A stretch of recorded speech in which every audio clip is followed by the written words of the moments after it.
Okay guys, what are we doing today is a 2000 Dodge Neon replacing a camshaft sensor. Right now, also we're doing the connector too. So right now we're disconnecting the old.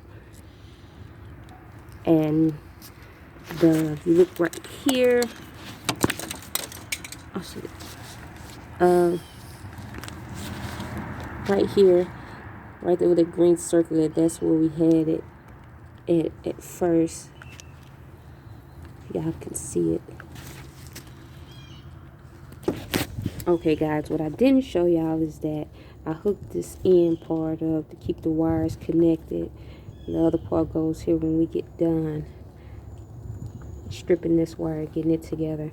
Then we're going to connect this, which is your cam shaft sensor, and this is your camshaft connector. We're going to connect the wires back just the way they were, color coded, and we'll get back with you once we start doing that. Okay guys, if you can see, we got the connector back connected. That is, we're gonna tighten up the bolts, bag it out some, just to make sure it's tight. Hopefully this is the only problem. So we got code P0340,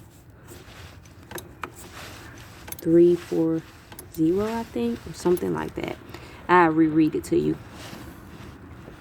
So we'll get back with you once this is tightened up. Okay guys, we got everything hooked back in. I had unplugged this, I had disconnected that, and I disconnected this here. But if y'all can see, I don't know where y'all can see that. If I can get the camera down there. Let's see.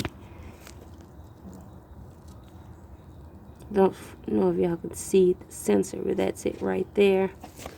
And we'll hook the battery back up, so we're going to see how it goes.